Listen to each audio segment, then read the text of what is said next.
आपल्या विविध मागण्यांसाठी हजारो मराठा बांधव शहरामध्ये मुंबईमध्ये पोहोचलेले आहेत।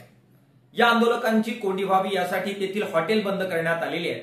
पिण्याचं पाणी सुद्धा त्यांना मिळणार नाही अशा प्रकारचे डावपेच करण्यात येत आहेत, अशा बातम्या समोर येत आहेत। एकीकडे लोकशाही मार्गाने आंदोलन करण्याचा सर्वांना अधिकार आहे अशी भूमिका घ्यायची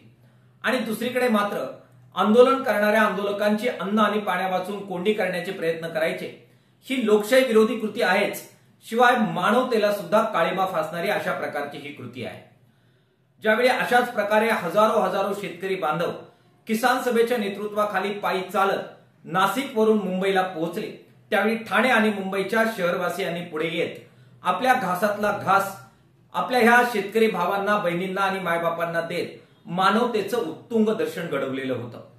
मागण्यांच्या बद्दल यावेळी वेगळी मतं असली तरी सुद्धा मानवतेबद्दल आपली वेगळी मतं असू शकत नाही ही भूमिका लक्षात घेत मार्क्सवादी कम्युनिस्ट पक्षाच्या वतीने आम्ही शहरवासियांना आवाहन करतोय की त्यांनी पुढे यावं, वेगवेगळ्या राजकीय पक्षांनी सुद्धा पुढे यावं आणि गावगाड्यातून शहरामध्ये आलेल्या या आंदोलकांना अन्न आणि पाण्या वाचून त्यांची कोंडी होणार नाही यासाठी सहकार्य करत आपल्या घासातला घास आणि पिण्याचं पाणी यांना देऊ करावं, अशा प्रकारचं आवाहन मार्क्सवादी कम्युनिस्ट पक्षाच्या वतीने आम्ही करतो आहोत। सरकारने सुद्धा अन्न आणि पाणी याला शस्त्र न बनवता आंदोलकांबरोबर चर्चा करावी, त्यांच्या मागण्या समजून घ्याव्यात आणि योग्य तो तोडगा काढत संबंध महाराष्ट्रभर एक चांगलं राजकीय संस्कृतीचं दर्शन घडवण्याची संधी त्यांनी दौडू नये, अशा प्रकारचं आवाहन मार्क्सवादी कम्युनिस्ट पक्षाच्या वतीने राज्य सरकारला आम्ही करतो आहोत।